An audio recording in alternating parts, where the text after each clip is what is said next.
Hi guys, Miles here, and I am finally ready to put together the video explaining where I've been recently, kind of what happened, and why it made the situation worse instead of making it better.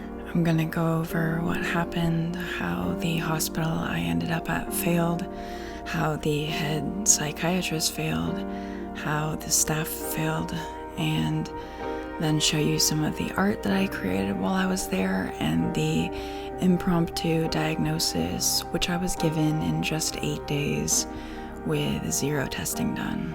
To begin with, for those who don't know, my name is Miles. I've been diagnosed with schizoaffective disorder, and I have a long history of being self-injurious and ending up in psychiatric wards. To begin this story, I'll kind of just share a little bit of what led up to me being called in, which was I had been having a lot of trouble sleeping, and so I started taking Xanax again, which is mainly an anti-anxiety medication. I had taken it in the past, and it had helped me kind of sleep and chill out around bedtime. So I got back on that, and it's believed that because of that, I started to experience a loss of emotions. And for me, when that happens, I struggle to feel anything at all. So I will turn to self-injurious behavior to quote-unquote feel again. Now, normally this can be seen and mitigated by people around me or my care team, but I was so heavily into this behavior that I had accidentally actually cut through an artery in my leg, and it had been bleeding for over 24 hours before I was able to get it to stop. I had multiple other wounds around the same area that were also causing problems, and there was a large fear that they had become infected. My leg was very swollen, some of the cuts had become somewhat pussy, and because of that, my psychiatrist made the call to have a well check performed, which ended with me being Baker acted. Now, for those who are familiar with my channel, they'll know that the last time I went to the hospital, I had a really good interaction with law enforcement, particularly Officer M, and that I made a video on that, kind of sharing what a great job he did. Unfortunately, this time that was not the kind of interaction I had. The cops that did arrive attempted to speak with me.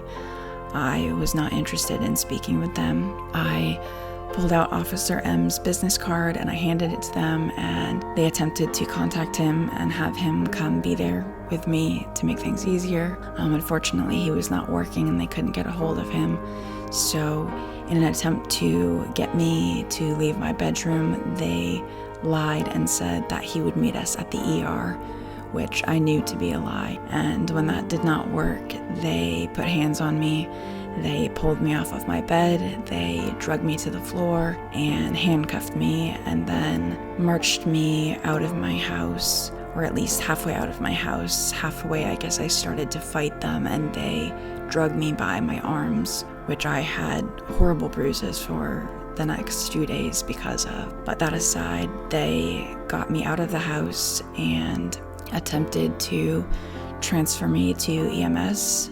This is usually where I become very upset, very violent, and that is what ended up happening.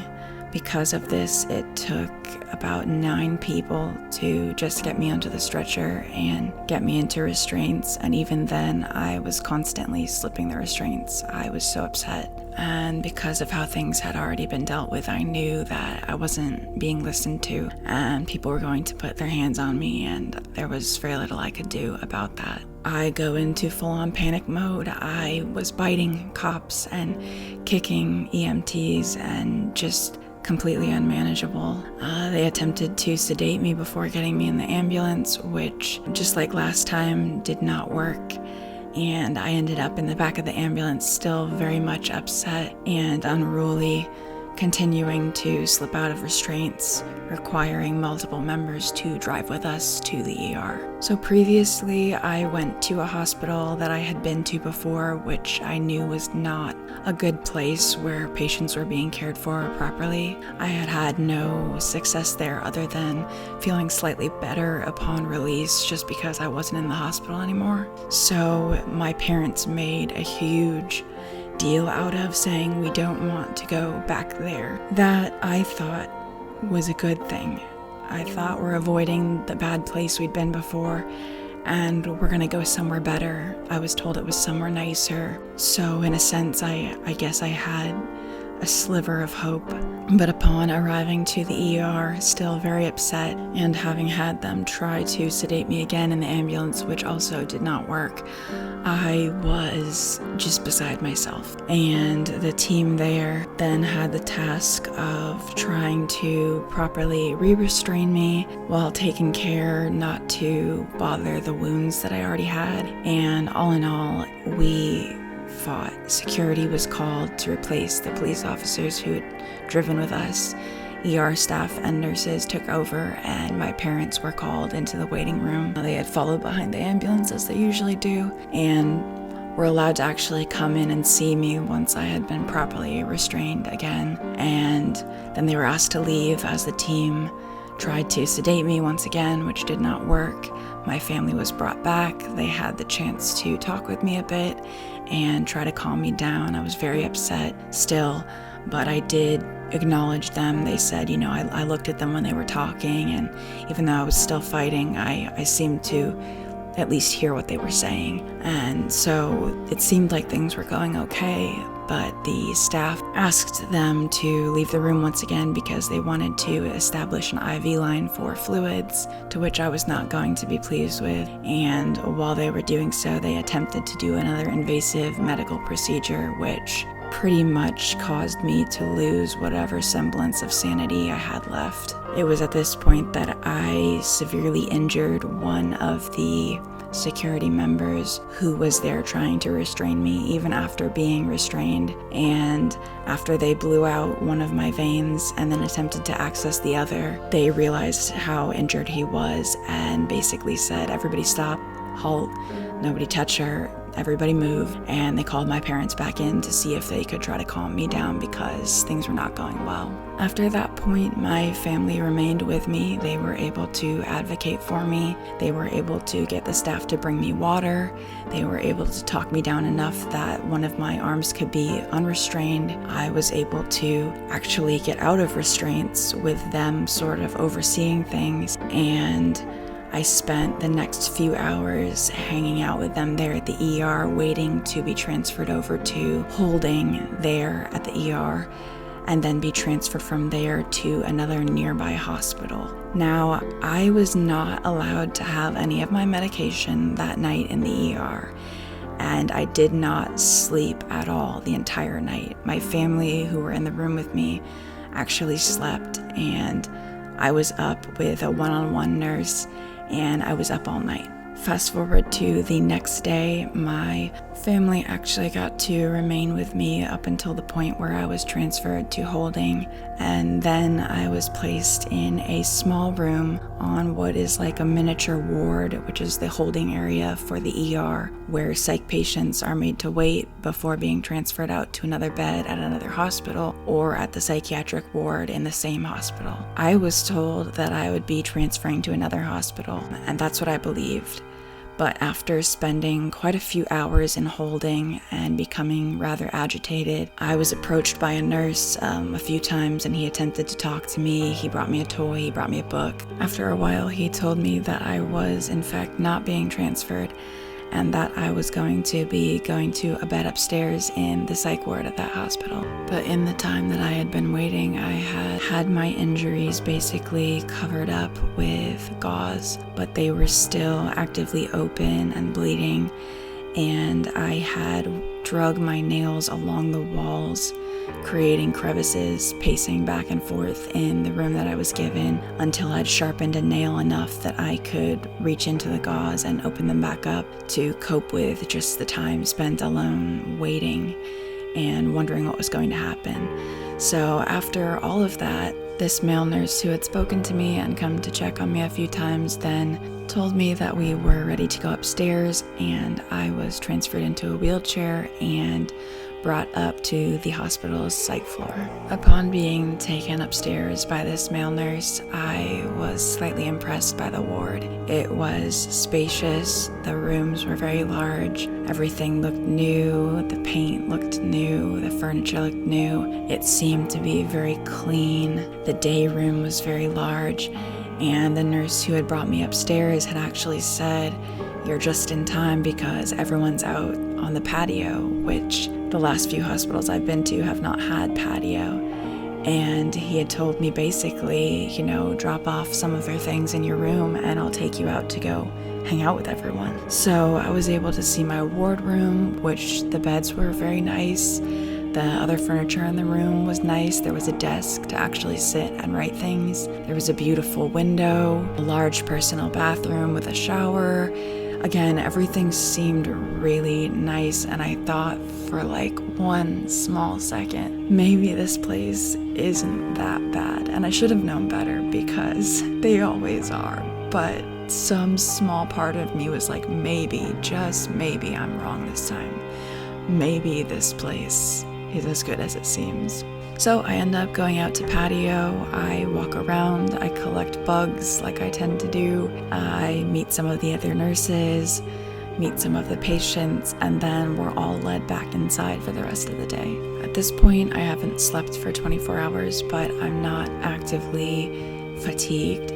So I spend some time in my room, I think I peek out into the hall a few times, and then it's visiting hour. So I head to the cafeteria behind one of the nurses, and my parents are there to visit right away. They tell me everything's going to be fine. We spoke with your nurse already and got approved your medication for tonight.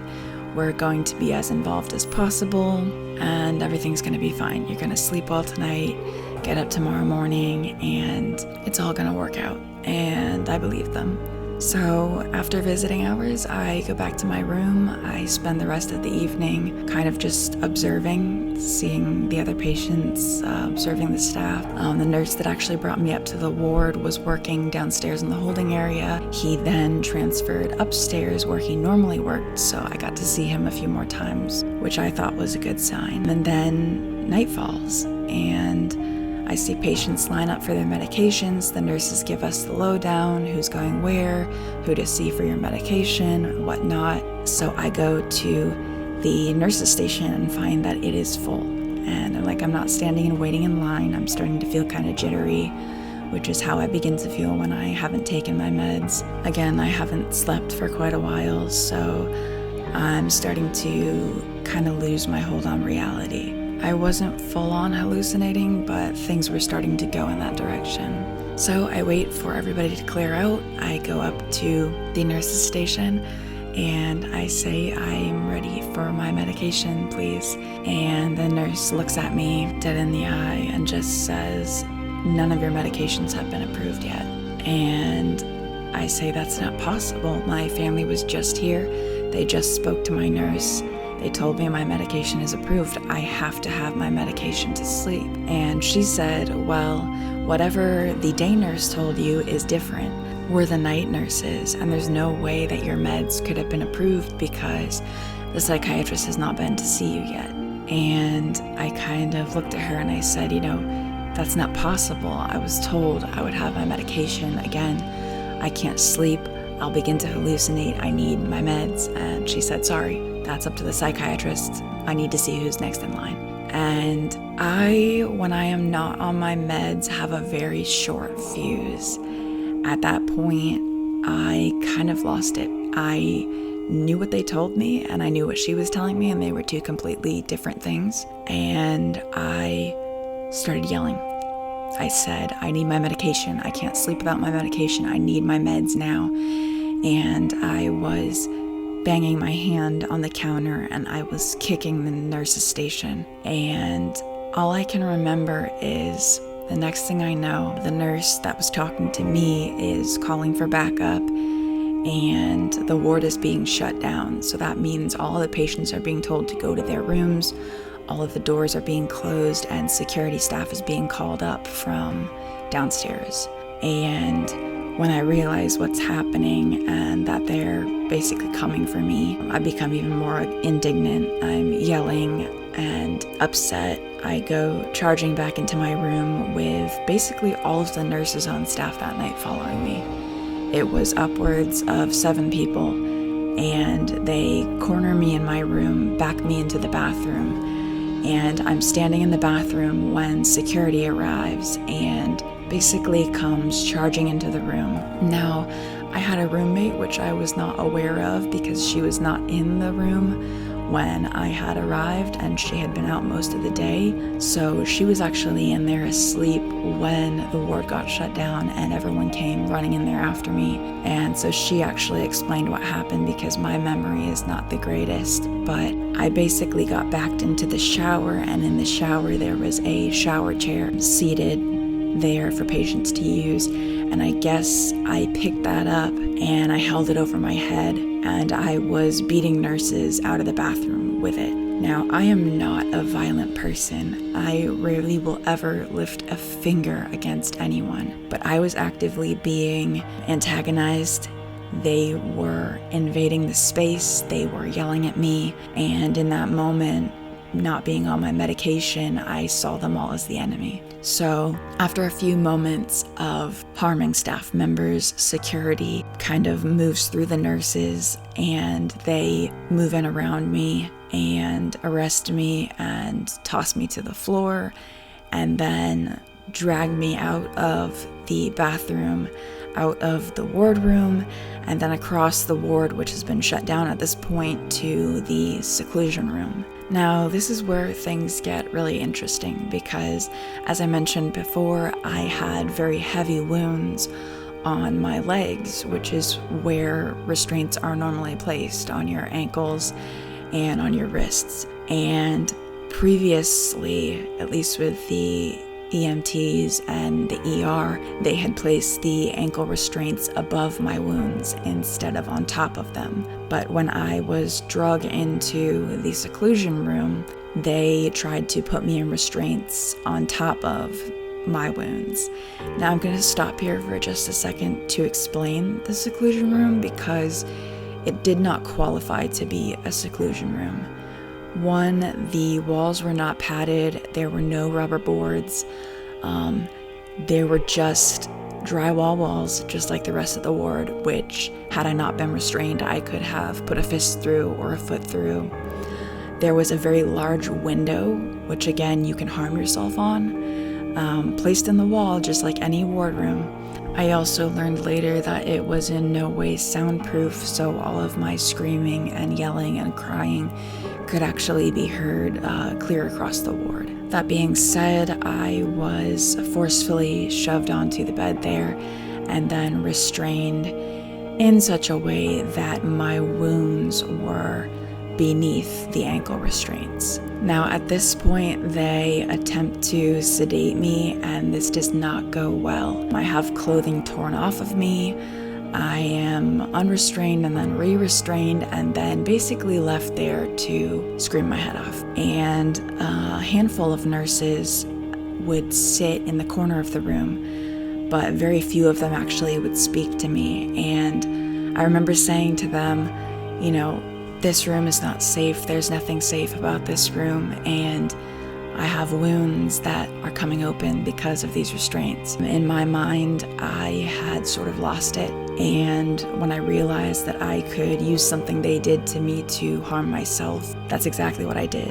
When one of the nurses actually realized what I was doing and I yelled to her, "I'm gonna hurt myself, you better take these off," she actually came and kind of snidely smiled at me and then went and tightened them. I was in there for hours, yanking against the restraints and pulling open a lot of really deep wounds that then covered the bed in blood and pus, and yet I was still allowed to remain there, restrained, because they didn't want to deal with me. They called the psychiatrist, who I guess is on call through the night, and brought security back in with nurses 2 consecutive times after I was initially placed there to re-sedate me and then try to sedate me again with absolutely no effect. So at this point, I realized he doesn't know what he's doing.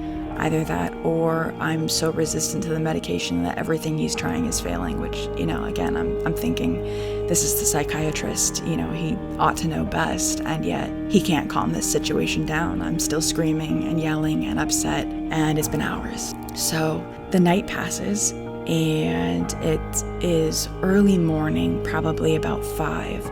So this is my second night with no sleep, when I kind of lose it. I remember laughing and joking with a nurse that I nicknamed Diamond after that. We had some sort of conversation where that came up, and so that became his name in my head, because I will sort of depersonalize people to get by. Trauma will just erase them as a person, and then they become this idea. I began to hallucinate roaches, and I repeatedly asked nurses and staff to hand me the roaches on the floor. Can I just hold the roaches? To which one replied that there was actually a drain in the floor of the quiet room. And she said, "You better not have seen a roach in that drain, we're gonna freak out about that." Which, again, a quiet room should not have anything you can hurt yourself on. Seclusion room, quiet room, this failed on both levels, because there was a drain there that you could easily slice something open with. That being said, I was in a state of almost hilarity. I was laughing uncontrollably, I was yelling, I was singing, and I was able to slip my restraints and show the nurse. So I would get my hand free, and he would look at me and say, "You better put it back," and I would. And then I would reach down to my leg and slide the leg restraints up so that I could open and close my gaping wounds like mouths as they were talking to him. All this behavior should have been mitigated. I should never have been allowed to do any of this, but they sat by and they watched until I quieted down sometime early morning, and they agreed to let me out of my restraints if I would go to the ward room and get in bed. So to appease them, I get up. Note, they did not treat any of my wounds at this time, but once I went into the ward room, they brought new dressing for my wounds. I then get into bed and pretend to sleep until the morning. Another thing to note that I did not note earlier was that upon arriving at the ward, I was fitted with an ankle bracelet, which they use to monitor you. And so staff will come in and they will use an iPad to just ascertain where it is you are in the ward. So instead of other hospitals where they actually have to come in and put eyes on you and make sure you're there, this hospital, the nurses would just stick the iPad through the door and have it register your ankle monitor.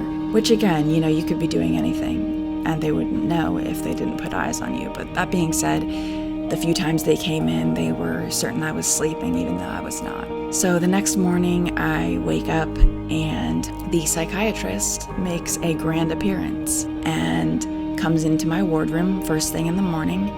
And of course, I'm up because I didn't sleep. And he looks at my wounds and basically says, this is horrible, what happened? And I tell him, I say, your team put me in restraints last night and allowed me to tear open all of these wounds. They were nowhere near this wide, and the restraints actually made them worse. And he looked at me for about 2 seconds, said, "All right then," and walked right out of the room.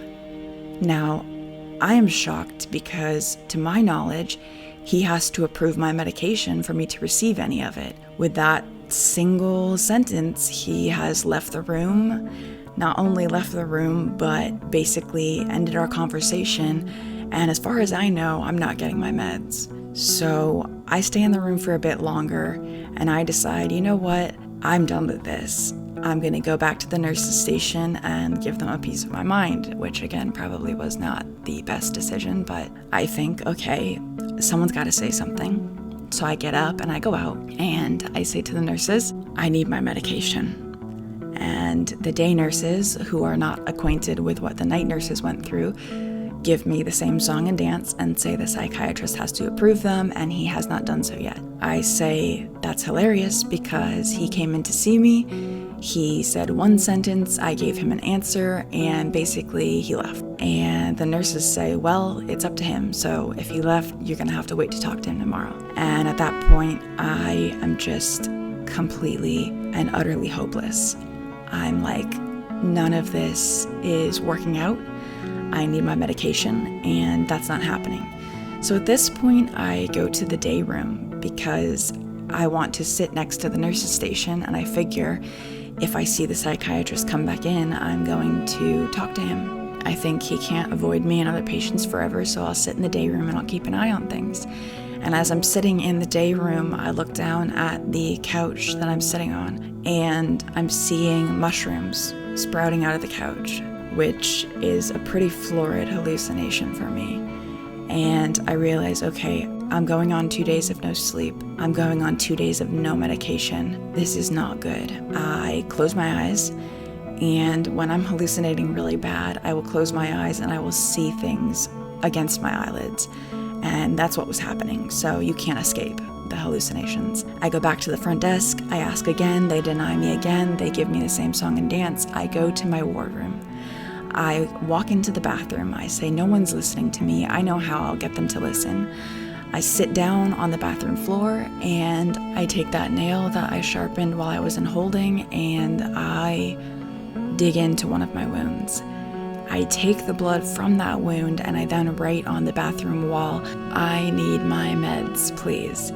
And even though I'm doing something that's completely insane, you can still see a small flicker of my true character because I actually added the please at the end. Anyway, I sit in the bathroom for quite a long time. The iPad comes to the door held by a nurse's hand, registers my ankle monitor, and then leaves. This happens a few times, so I'm left to sit in there by myself in the dark. And my roommate is sleeping during this time, so she didn't even know I was there. After quite a while, the nurse from downstairs comes on shift and comes to check on me. Now, I did not know his name at the time, but I knew he had a tattoo of a scorpion on his right forearm. So up until this point, I had just been calling him Scorpion. So he comes in, he turns on the bathroom light, sees the mess of blood and my wounds, and says, oh no, like we can't be doing that. And I tell him, they won't listen to me, I need my medication, I need to sleep, I'm hallucinating, I need help. Now, the fact that I'd already been in the seclusion room / quiet room, had already been restrained and was actively not on my medication, I should have been on a 1-to-1. I had harmed myself and staff and was actively in crisis, but because that was not established, I was able to go back into the bathroom and cause myself harm again. So he leaves me and he goes to talk to the day staff that's already been there, and they come running into the bathroom and say, you're not supposed to be doing this, how dare you do this, you're creating problems, and basically we're calling your family to tell them what you've done, and we're calling the psychiatrist. So lo and behold, the psychiatrist, who we could not get a hold of earlier that day to okay my medication, shows up out of nowhere, just magically appears on the ward. And Scorpion has managed to walk me out of the bathroom, get me to sit down on my bed. My roommate is then asked to leave, and he is able to get me to put my ankle in his lap. He's able to look at the wounds, and he's asking me what happened, and I'm continuing to repeat myself. I need my meds, and he's attempting to talk me through this when security arrives and starts blocking the entrance to my room, and the psychiatrist magically appears, like I mentioned, magically appears out of thin air right behind all of the nurses and security, and basically yells over their shoulders, take away all of her things, take away all of her clothes, and put her back in seclusion. Now at this point, again, I didn't mention this expressly, but I had received my belongings. I was dressed in clothes from home, I had been given a Bible, a devotional book, I'd been given other reading material, jackets, socks, things to stay warm with since it's always so cold, and some personal effects from family. So nurses basically storm into the room and remove all of that. They also remove all of the hygiene items that I've been given, any blankets that I had been given by nurses and staff, and then other small things like I think I had some paper and one of the bendy pens in there. They take everything. And then the psychiatrist says to Scorpion, the nurse that I am currently with, you leave her alone, you put her foot down, she's being attention seeking, and I don't want you to talk to her anymore. Again, over the backs of security. So this nurse leaves, and the staff then wants to strip me of my clothing, which I am not interested in. I am not only upset, but I don't trust them, and the nurse that I did trust has been told to leave the room. So I become irate once again. I battle with staff. They try to basically drag my clothes off of me. I fight them. Security drags me back to seclusion. I'm then tossed back in seclusion, and an army of all the female nurses on staff come into the room with security and then attempt to strip me of my clothes. Now, I am not letting this happen. They break items of clothing, but don't manage to remove them. That's how upset I am. And I say to them, this is inappropriate. And when I say this, they send the security out and just leave the female nurses. And the female nurses back me up into a corner and say, we're gonna put you back in restraints if you don't take off all your clothes right now. And this included everything.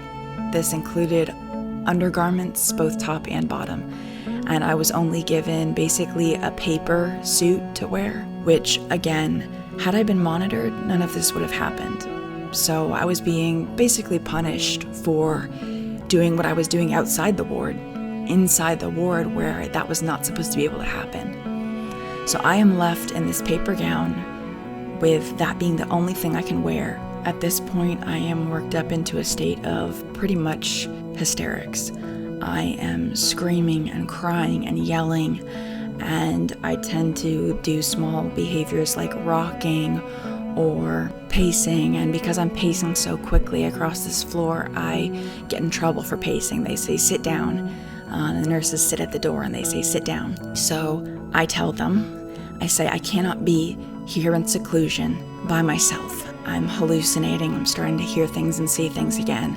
I'm scared of being alone. And so the nurse sits at the door, and I'm explaining to her that the psychiatrist is not doing his job, that he failed to be able to help me last night, that he has been horrible today.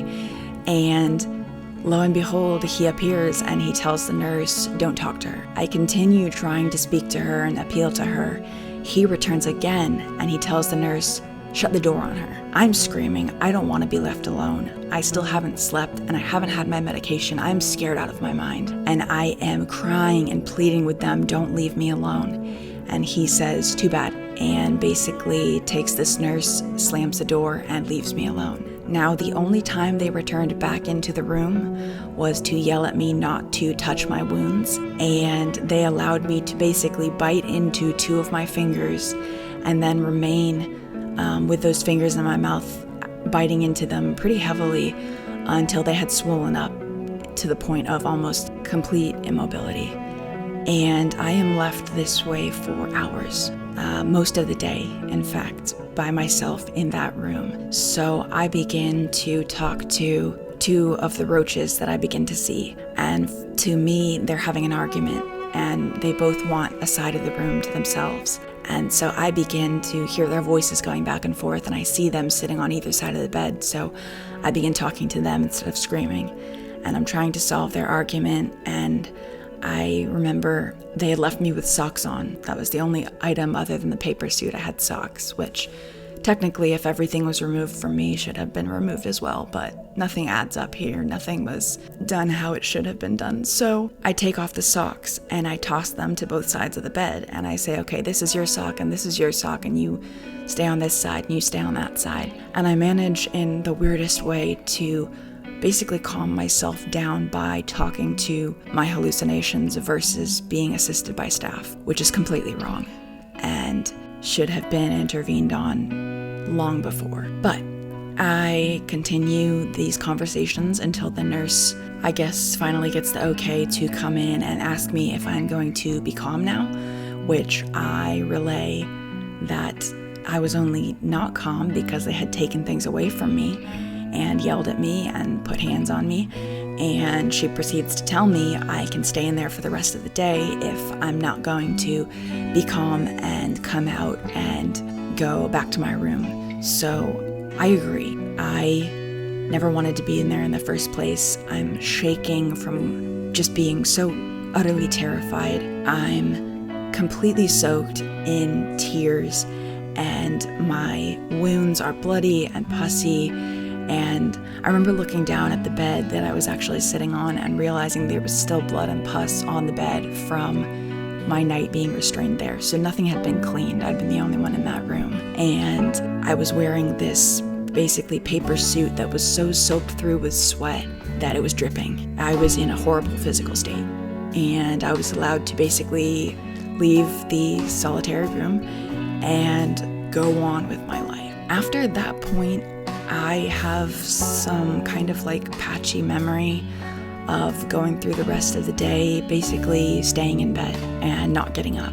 And that night, I believe, is the first night that I do get my medication, but it could have been the night after. After that point, again, it's kind of patchy, but I do remember meeting with my family. They saw my fingers, were very upset about what was happening. My roommate told me, you know, everyone could hear you from the cafeteria screaming. You know, everyone was worried about you, like patient-wise. And she had even told me, like, the psychiatrist, he's evil. Like, he will torture you. And we had sort of agreed on that. In talking with her, she says, you don't look good. And at this point, I agree. My teeth are chattering. I have a really upset stomach, and I'm shuddering, like my entire body. She's telling me that other patients have been dealt with in a similar way. Other patients have been terrorized. And basically, if I wanted to leave, I would have to kiss up to the psychiatrist and just do whatever he told me to do. Anyway, I see my family. I tell them what's going on. I go to visiting, come back to my room, get right back in my bed. And I believe it's that night, or it's the next night, again, I'm not entirely sure, that my meds somehow get approved, just like that. I take my medication, I sleep for the first time, and start to be like, okay, maybe things are all right. After basically staying in bed and not having my clothes this entire time, I wake up the next morning, and the weekend psychiatrist is there. He comes into the room, he's like, you're not eating, you're not leaving your bed, what's going on? And I tell him, all of my things have been taken away, and basically all my clothes have been taken away, and I don't feel comfortable walking out there in a paper suit that I sweat in for the last 24 hours. And the guy is like, oh, well, you're not in seclusion anymore. You should have all your things back, and they can absolutely go get your clothes. Thank you for letting me know. Once they do that, why don't you go ahead and have lunch? Problem solved in 2 seconds by a guy who didn't even know me, was only there for the weekend, and knew that fighting me, belittling me, or punishing me was not going to make a difference. But actually working with me was going to get things done. Wow, it's a wonder nobody else took this approach. Why? Because it actually works, and no one is interested in actually having you succeed. They would rather be petty or cause issues and then call the psychiatrist when things go wrong. Ridiculous. I see Scorpion again the next day and make friends with the nurse that takes everyone out to patio, who I'm just gonna call Basketball since I can't actually say his name. And I even see Diamond again, the nurse who sat with me in the seclusion room the first night that I was there. And all in all, as far as staff went, these 3 guys were relatively solid. Now, Scorpion had been told basically to leave me alone the day that I drew with blood on the wall, but he actually came back the next day and came to check on me and talk with me, which was really nice. And I just want to take a moment to note that these 3 nurses, out of all of the nurses, were the only solid guys that I could say I could count on. They were the only real people in that entire place who made a difference. You know, no matter how small it was, they were the people who listened to me, who actually cared to check up on me, and who made certain that I got to go outside every day. At this time, I am supposed to see the psychiatrist again, and he basically comes in the next morning when I'm asleep and attempts to start a conversation with me. Now, my meds are relatively heavy and they hit really hard after I haven't had them.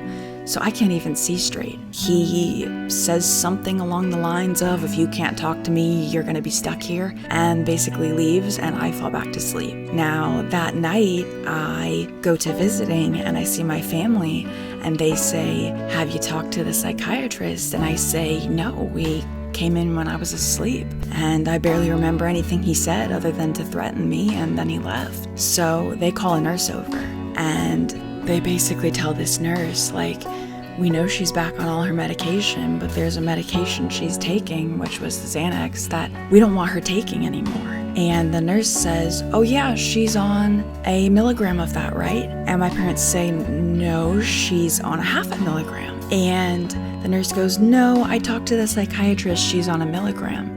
So he had actually upped the dosage by half, which is significant. And this was a medication that my family wanted me to get off of. So they expressed this desire for me to get off of that medication, to not be on more of it, and then to try a new medication while I'm there. And they had actually brought it to the ER with me and had it sent up to the psych ward with the rest of my regular meds and my belongings. And the nurse just goes ahead and tells them, yeah, the psychiatrist saw that and he's not going to approve that. He doesn't want her on that. He thinks that that's going to make her too excitable, which is basically just his way of saying I'd rather overly sedate her than give her anything that's going to make more problems for me, which again is not why he's there. So my parents say, listen, she needs to talk to him, and if you're not going to let her talk to him, we need to talk to him. So the nurse says, all right, I'll get you in touch with him.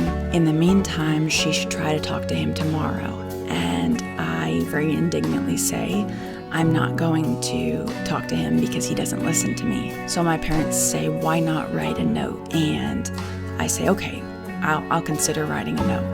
I think I can do that. Then they tell my nurse, we just want to make sure she's getting all her meds crushed at bedtime. And the nurse is a daytime nurse, but she's also on the evening shift that night for whatever reason.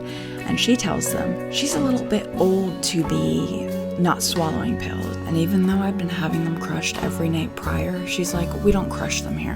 Which, for anybody who knows and for those that don't, I don't swallow pills because of a very traumatic situation when I was a child. And so that's a deeply personal thing. And when she says this, I go off and I say, listen, I don't need a parent. I don't need someone telling me what to do, telling me how old I can be, when I can take my meds, how I can take my meds. I am fully capable of doing that, and I don't need this psychiatrist to be my father. I don't need you to be my mother. And I start to very loudly voice my opinions. One of the other nurses sees me getting up in arms and then starts to begin moving other people out of the cafeteria, which is where we do visiting, because he thinks that it's going to be another big scene. My mother is able to calm me back down, the staff settle everybody else back down, and I agree, okay, we're running out of time, I'll write this note. Later that night, I sit down with basketball, and I didn't really want to write it. I was pretty angry. So he actually did a really great thing for me in that I voiced my concerns and my needs, and he wrote this note for me, and I'm going to put a picture of it up on the screen, where I asked for a few specific things. 2 of the most important being, 1, to go down on the medication that was most likely making me sedated in the morning so I couldn't talk to the psychiatrist, and then a request for the psychiatrist to speak with my mother since he didn't seem to be interested in holding a conversation with me. And I included her phone number on the piece of paper. And the nurse, bless his heart, basketball was like, let's make a copy so you have one and he has one and he can take this when he comes in the morning. So I leave it out on my desk. I go to bed that night, take my meds. The male nurse on staff says, of course we can crush them. Absolutely no problem with that, and not an issue. So I go to bed.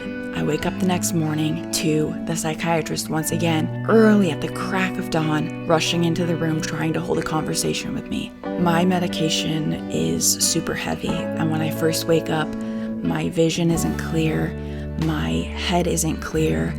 I can't normally walk for very long distances, which is one of the things on the note. I request, can they come to my room for vitals, because my heart rate will skyrocket and I will pass out just from walking around. So the psychiatrist comes in and I'm in that kind of a state.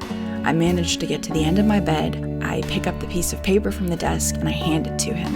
And to my knowledge, in my memory, he looks at it for a few minutes, or maybe not even minutes. In my mind, it seemed like seconds. He puts it back down on the desk and he leaves the room. Now, this was his copy to keep, which both Basketball and myself signed, and had information on the sheet for him to be in contact with my healthcare proxy, which is basically my mother. So he decides, yeah, he's not going to take that, and he's just going to leave it on the desk, and then he's going to go home for the day. So when I get up, finally I see, oh my gosh, it's still here, and he is still just as disinterested in my case as the moment I met him. So I start to kind of panic.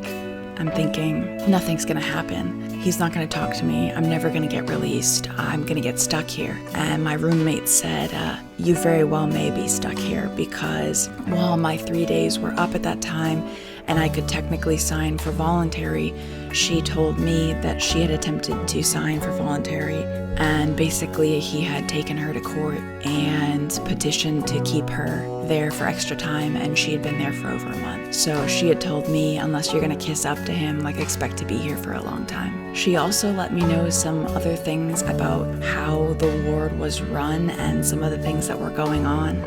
And unfortunately, there were 2 very, very dangerous and contractable diseases circulating around the ward, which I did not know. And then another thing she mentioned to me is I had noticed that during my time there, 2 of the rooms had been closed off with, basically it looked like sci-fi walls with suction holes and whatnot, and she had told me that was because those rooms had black mold growing in them. Being in the cleaning business, I then immediately went into our bathroom to look for any signs of black mold, and noticed a grate on the floor that 2 or 3 different types of mold-looking material were actually growing from retained water. So I started to realize, as pretty as the ward was, it was not a safe place in more ways than one. Even after all of this, I still was not placed on a one-to-one. So when I realized, I might be stuck here, no one's really watching me, I started to get back into pulling apart my wounds every day, sometimes twice a day, most often twice a day. And at no time were they treated. At no time did anyone come to clean them out or check up on the gauze or change gauze or even offer gauze after the first 2 wraps got dirty and had to be thrown away. I even had a pair of pants that were covered with blood and pus on the inside from these wounds that have been neglected. In the one place where I was supposed to be taken care of and prevented from harming myself, I was actually still heavily each day harming myself to deal with the stress of being in the place that was supposed to stop me from harming myself. It was a giant cliche, a huge contradiction, and incredibly laughable. Now, despite being on my meds, I was still actively hallucinating, because obviously it takes time for those to get back in your system, and I was seeing a moth that I was calling Diego. I saw 2 roaches. I think that was George and Ben. I called them George and Ben. And then I was seeing this moth that I named Diego, and he was in the shower of our wardroom. And so I started to talk to him when I would get into the shower each night. And so we kind of kept up this odd running friendship, and I was never surveilled or interrupted for displaying that kind of a behavior. At this point in my stay there, I began to grow very bored. Basketball actually only worked so many days, and when he was not working, we rarely ever got to go out to patio. It was more whenever the staff had a chance, versus he would take us out whenever we wanted during the day, because he knew it was so good for us, and he'd play music and let us play basketball and do other activities. So when he wasn't on staff, we were kind of locked on the ward, which was frustrating for me. So I do what I do best, which is create art from that frustration, and I'll show a few of those pieces now. This last one is going to be the most important, but I will talk about that in a moment, because I had been at the hospital for 7 days at this point, and all of a sudden there was talk of me going home.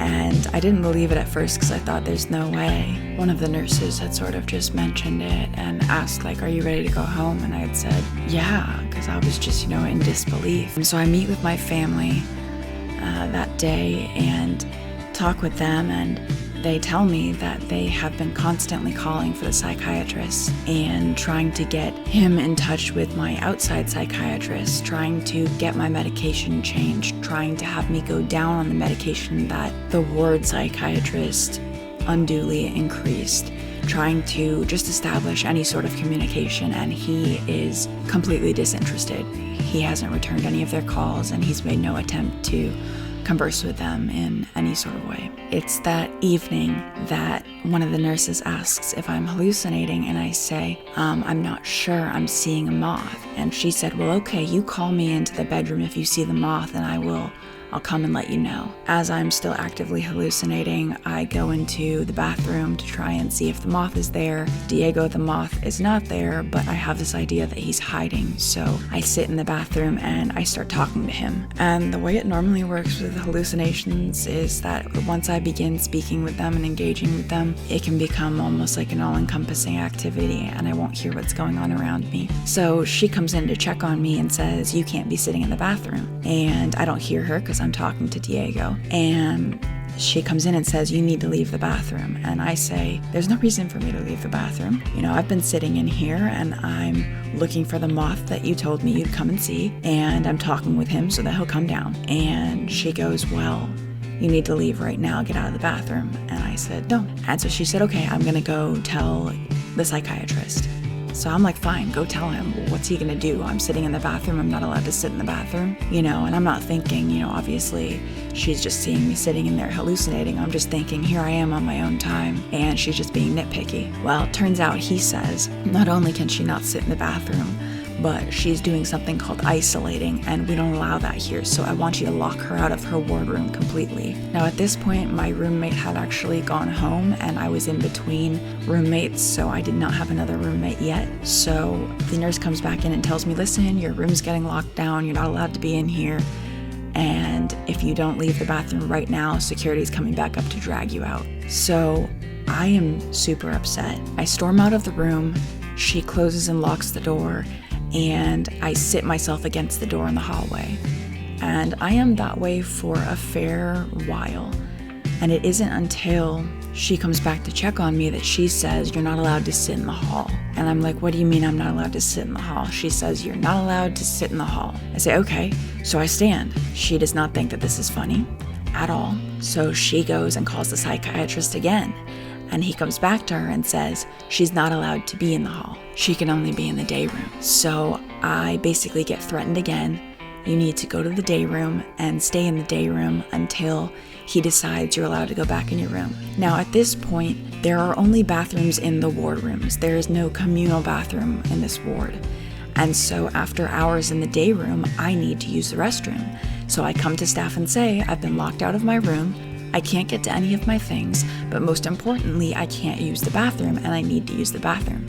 So staff says, basically, you can use the bathroom in the seclusion room. And right outside the seclusion room, they have this little bathroom that's basically blocked off from the seclusion room. And that's where they ferry you out to when they want to keep you in seclusion and still need to give you access.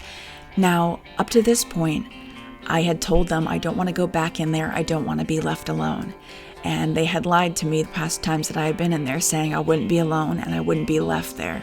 And that's exactly what had happened. So I'm like, listen, I'm not stupid. I'm not walking back in there. You're already upset with me. The psychiatrist is already upset with me.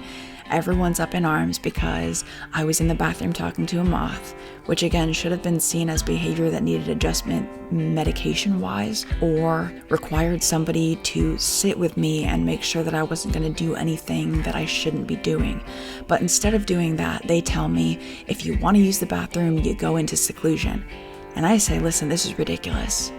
I'm not going in there. You've already lied to me, and I can't trust you. So they say, well, then you're not going to get to use the bathroom. And at that point, this is a human right. So I go up to the nurses' station and I have it out with the female nurses.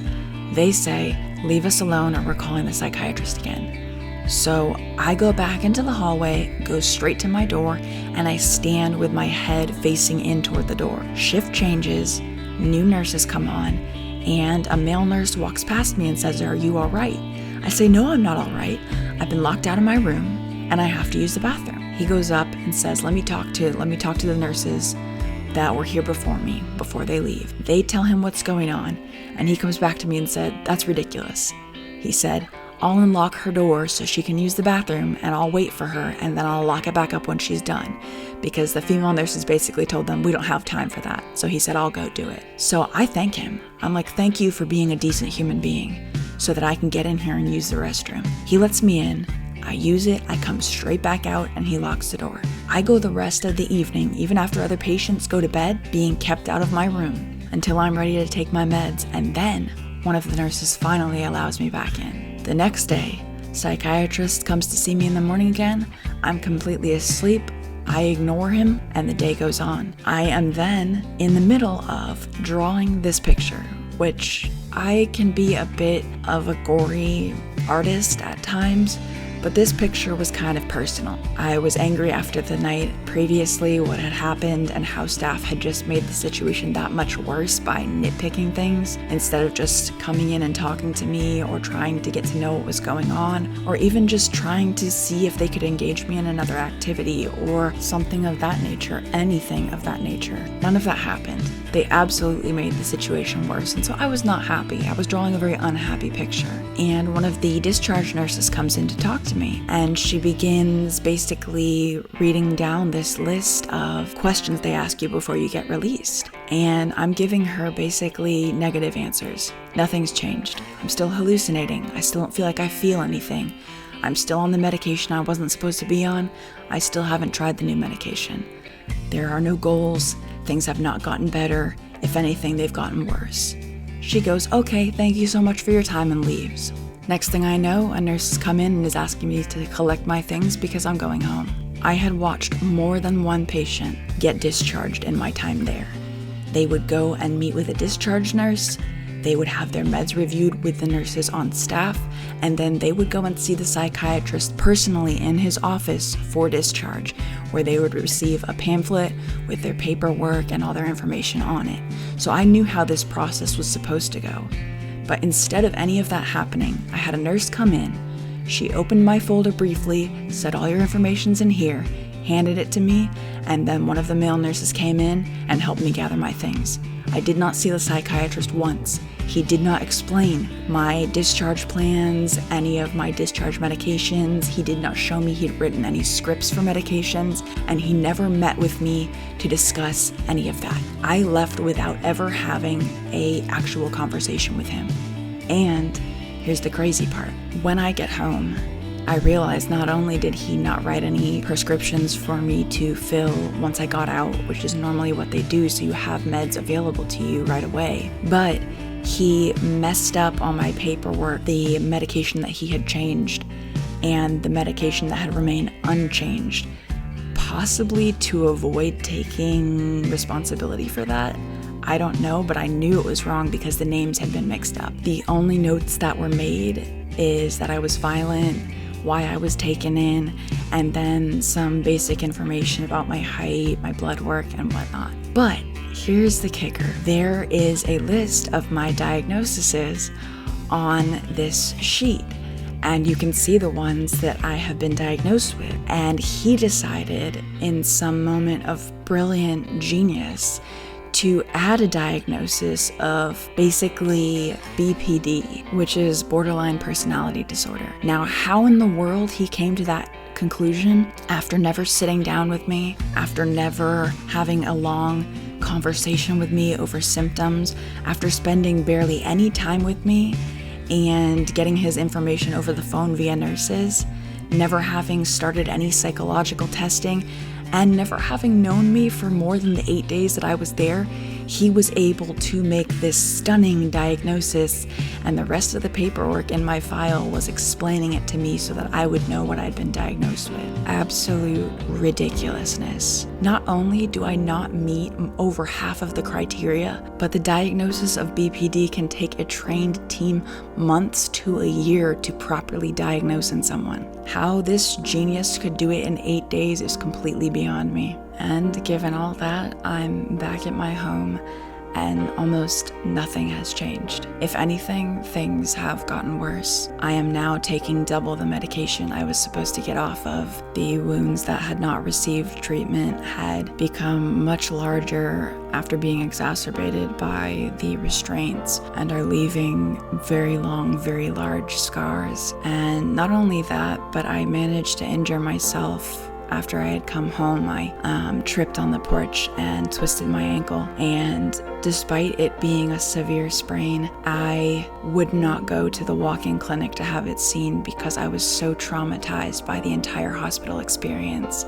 that, again, I would not even dream of going. So not only did this hospital make things worse for me, traumatize me, put me through way more than I should have been put through, but they failed to monitor me, failed to monitor my health, allowed me to hallucinate and to be in a really bad headspace right up until release.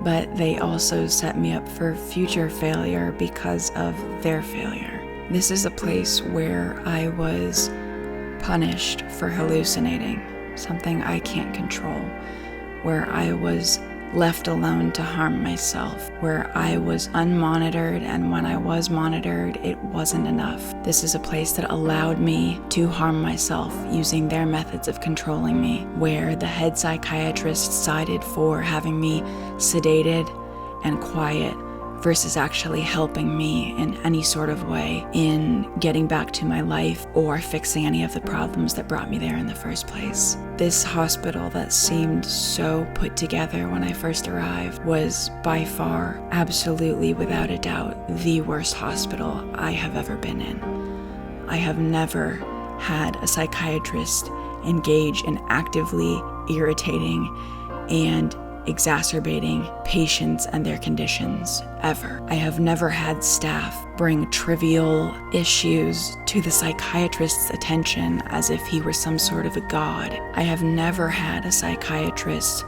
call me trusting somebody out of many, many people who had betrayed my trust an attention-seeking move that was meant to be conniving and somehow disrespectful. Simple problems that could have been solved by a staff member just saying, "Here, can I help you out with this?"